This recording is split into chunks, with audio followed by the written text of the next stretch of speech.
Oh, well, I'll do. My brother. All right, And it's this is fine. not even Afrobeat, it's Afro. You. All right, so Tempo, Asha, and people were in the news for Yeah. some controversial Yeah. stuff. Please, can you break it down for us? So at some point last year, Tempo's either Tempo or Tempo's manager Stephanie Okocha, they posted a video of Tempo in the studio with Asha. The video was on social media last year, and so but what I really gathered from like sources close to this thing is that they were working, and Tempo has always been a fan of Asha, and he's always wanted to work with her. So they were working, they banged out a few records, and then when it came time for an agreement, apparently because they knew some songs had the potential of making Asha's album, they couldn't come to an agreement as regards commercials and rights and percentages. So everything sort of fell apart from there. And then that was about at the end of Q3 slash early Q4 last year, from what I gathered. That was allegedly, obviously. And then what I gathered was then that when Asha was possibly attached to the songs or whatever, which the songs are I Don't Go, which is the best performing song on them because it has whiskey. And then Love Me or Give Me Red Wine, this is my personal favorite song. Took it to P Prime, allegedly, and P Prime reproduced the song. So the versions that you listen to on the album were produced by P Prime. And reportedly, they reached out to Platoon before. So when Tempo's team caught wind of it, they reached out to Asha's team. They didn't get a favorable response. They reached out to Platoon. They didn't get a favorable response. So he goes ahead and files a suit in court and about copyright infringement and copyright issues and all that. As part of that, he also filed an interim injunction to make sure that the four named parties, Asha, P Prime, Platoon, and Rue 11, for publicizing, using, or further earning from the song.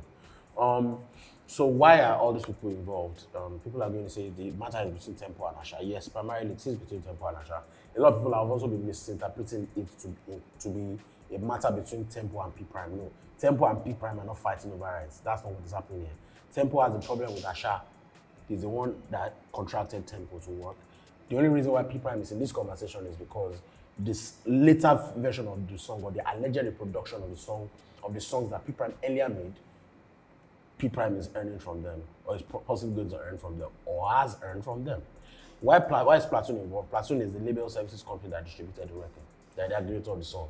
So, which means they have likely given Asha a licensing fee, which means they have licensed the album for a number of years, which means they are earning from the album. So if they are earning from the album and their money is going to be disrupted, they have to be a party to the thing. That's why those people are there. It's just so unfortunate that this thing is happening because all these people that are on this thing, they don't usually have the appetite for problems. Tempo is usually not in the news. You just hear mad up and down. You don't know. A lot of people don't even know what it looks like. A lot of people know P Prime, but P Prime is a very gentle guy, smiles and dance. Yeah, they good. But everybody on social media, no wahala. Asha is equally no wahala. Platoon, usually very diligent about situations like this. They usually want to avoid situations like this. But it's just so fun that all of them are on this matter together, which is very, very funny. But the court has granted the injunction last week.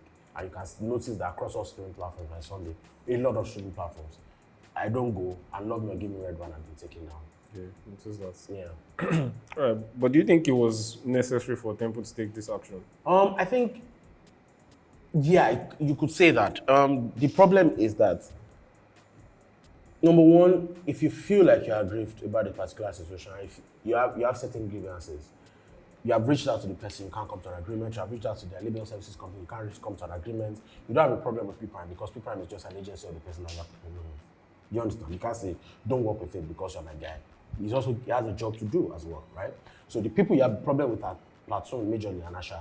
And if you can't come to an agreement with Platoon and Asha, then what else should you do? The court is there. The entire reason why the court is there is to settle dicey situations where actions and inactions are causing another person damage.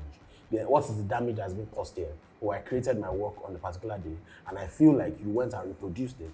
I allege that you went and reproduced it, but you went and made another producer reproduce it based on my intellectual property, right? So it's a problem, right? It's a problem in this particular situation. And what the problem is just a question of what amounts to reproduction in this particular situation. What is the level of intellectual property that you put on this record? So these are the reasons why this is a major issue, and it's been a prevalent issue in Nigerian society these days, and it doesn't look like it's going to end. Issues of producers and artists have this problem. One artist and one producer can't come to an agreement. This artist takes it to another artist to reproduce. It's become a problem, and this is not going to be the last one. It's going to keep happening because of a lot of reasons. So if he feels like he has grievances, then he settles it in court. That's it. Interesting. How do you think we can prevent this going forward? We had a fantastic Twitter space some days ago, but on Sunday or Saturday, or no. If you have not seen the Twitter space, then you might want to check it out. Go through my tweet here or just type #PaulSpaces and Tempoe on your search bar on Twitter. You're going to find the Twitter space. Shout out to everybody that turned up. Akinyemilo, Alpha Orgini, Daramola, Mologo, Bios Music, Bigfoot was also there. A bunch of people came on the space to talk and they gave us like their breakdowns, and then Alpha Orgini, shout out to Alpha Orgini. I don't want to hear him say vibe or vibe machine again for the rest of this year. He said vibe more than 2 million times on that space, bro. Bruh. Vibes on vibes. Like, come on. Shout out to my guys in the house. Anyway, the point is, they made a lot of points, but what I gathered from what they said, I'm going to get to that later. But one thing I really want to get to now is, until 3, 4, 5 years ago, producers were underappreciated in this country. I did a Sparks Only episode about, at the start of the year, we and I did it, where we spoke about the impact Afrobeat artists and architects of this Afrobeat movement, right? Nigerian producers, most of Nigerian artists can't write music, can't even play instruments. Even if they write, they might sometimes they have the idea, but producers are the ones that create the template, they change the soundscape, they change everything, they determine what it is. An artist is not the one that made Nifki become the hottest Nigerian producer last year. It's not because an artist had the initiative, no. An artist is not the reason why, you know, your sounds and blues. Magic 6 is one of the hottest producers this year. He's the one that's making these beats. An artist can have an input in what he wants. But because an artist doesn't understand how to properly express music, the producer has to use an initiative to express the music. So in essence, producers are incredibly important in this space. But the problem is just that for a long time, they didn't understand their rights. They didn't understand their place in the industry. Because the artists were the bigger people, they had bigger figures in the music game creation game dynamics. Artists were they were subservient to the artists because the money was also coming to the artists. They didn't realize that I should be getting my money before you're getting your money. And as you're getting your money in certain places, I should also be getting money, right? They didn't understand some of those things. Even if they understood it, it was very tough for them to have the conversation because they were in awe of these artists, right? They couldn't have the conversation on the start, they couldn't have the middle, they couldn't have it at the end. Like, people are going to say that, Don Jazzy is big, but Don Jazzy is one person. It's just one person, and he has a record label. His money is not coming from production, right? There are a lot of producers in this country. With the catalog they have, if they were not born and bred in this country, bruh, they will be out of here. Have you seen the money that Metro Boomin is making? Do you know how much Metro Boomin is cashing out on publishing? Bro, a lot of them are even monetized their publishing. Jimmy Iovine just sold his catalog, his songwriting and production catalog to Hypnosis some years ago, last year, about 12 months ago. Bro, who was the producer that sold his own some about 6 months ago too? I can't remember who it was. Bro, because they have rights, they have signatures, they can literally track the history of the work they've done. So going back to this conversation, Nigerian artists didn't have that. But 3, 4, 5 years ago, as the major labels, the label services were coming into the industry, and Afrobeat to the world was advancing and going out, a lot of foreign labels and artists wanted the Nigerian source.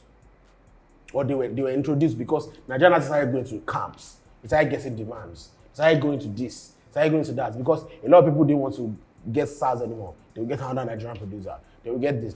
Like, I know a Nigerian producer that you will not believe the house he lives, the car he drives, because he's sorted. He goes to foreign camps and he's good. He has some royalties that he gets every year that is quite heavy.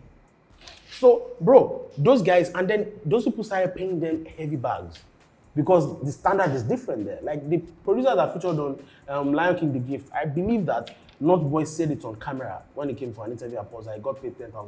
I mean, that might not be great money, and that's just the advance of the money that I got up front.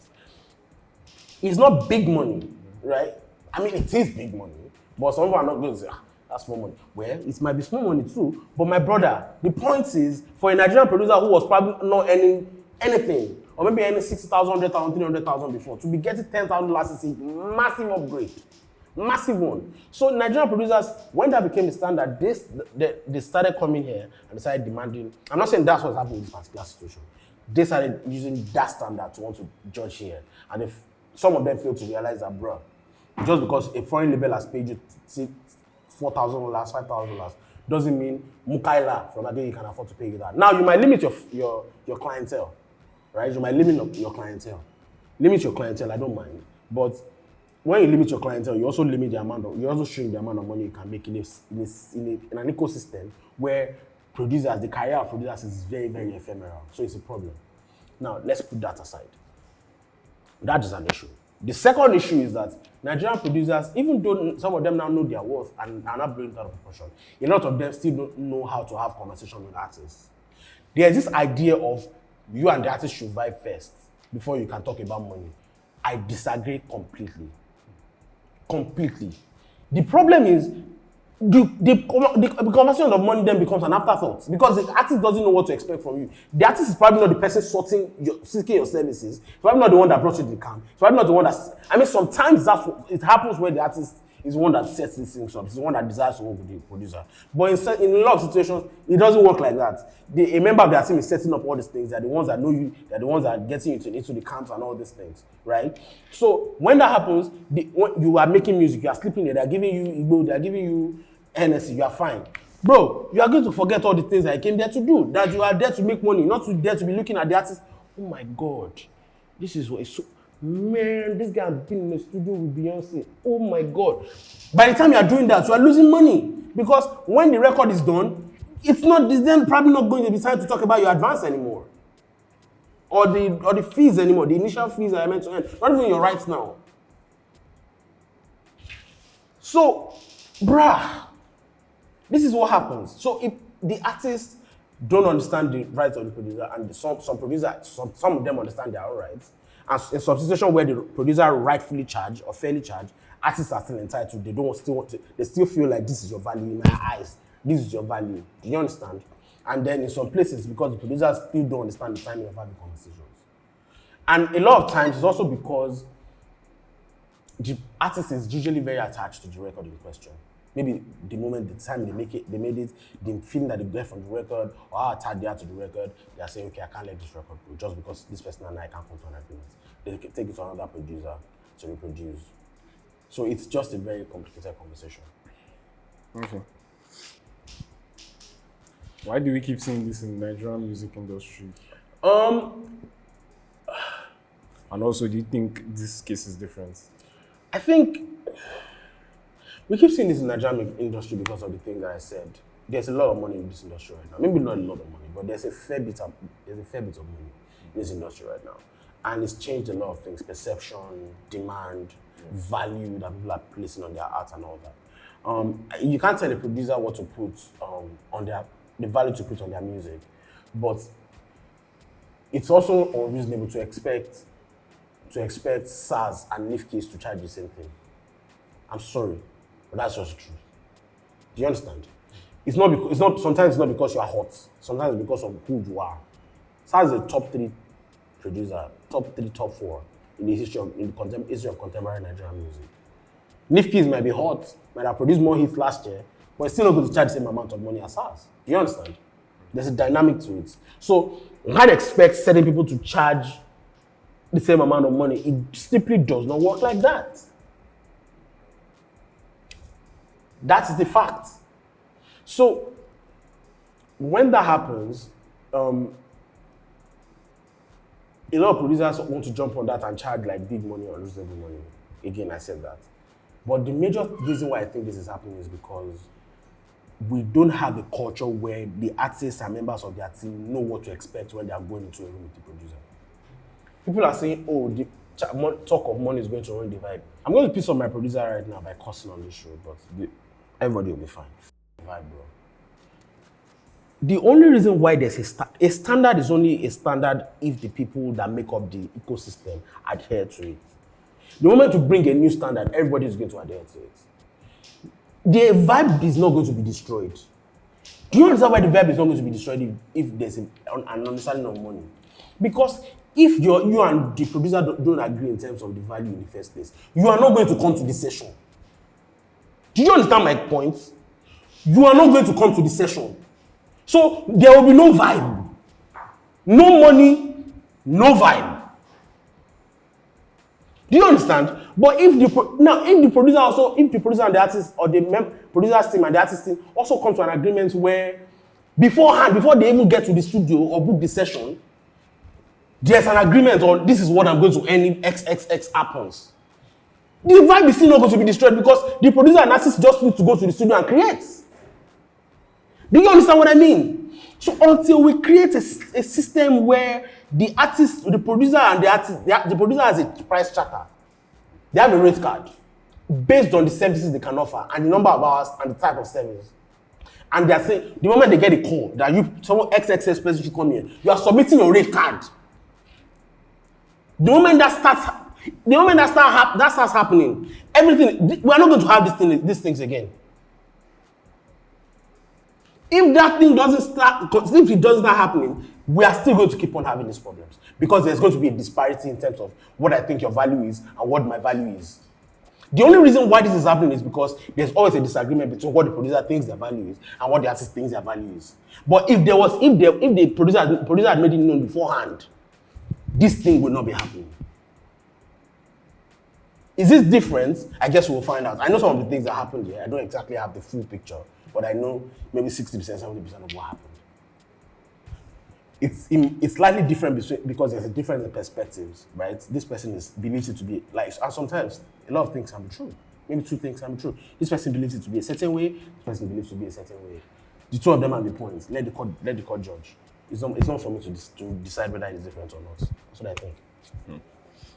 Do you think P Prime was wrong for taking this song on? I think, what if he didn't know? I mean, people like him and Tempoe, they have a relationship. They are both members of, they are both SARS Academy. Yeah. Oh, exactly. They are from SARS Academy, so they have a relationship. They are friends, or they are acquaintances at least. I don't know if they are actually friends. But the point is, what if he didn't know? And the thing is also, even if he did know, is it fair for us to ask him to turn it down just because someone else had done it before? Is it fair? Do you understand? Like, is it fair for...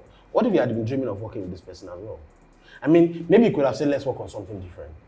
Maybe. But is it fair for us to ask him to turn it down, even if he did know? I don't think it's fair. In situations like this, until you are put in that situation, don't assume what people should do. That's what I try to do these days, to be honest. That's my response to that. All right, that's fair enough. Could this affect his relationship with Tempoe? I don't think it should. Because the two of them are not the ones that are warring here. It's the artist, between Tempoe and the artist primarily. I mean, it's affecting people Prime's back, but I'm sure he's going to understand. Because he's probably been in this situation before himself, so. All right, so you brushed on this a little bit, but yeah. I mean, do you think producers are overcharging 1,000%, these days? I think so.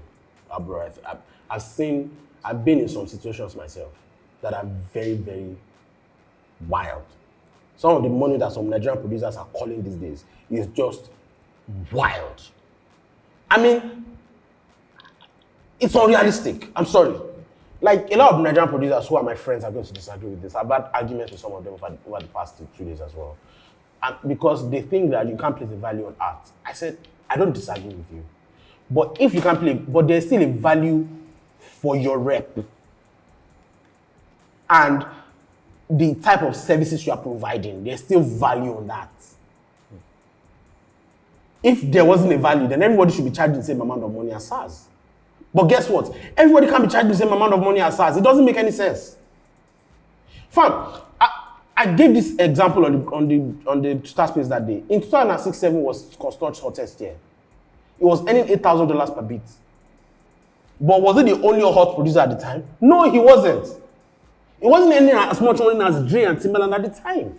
Even though those guys were not as hot as him. So why wasn't he charging the same thing as those guys? That's the way you need to look at it. All the producers cannot be earning the same thing. It doesn't make any sense.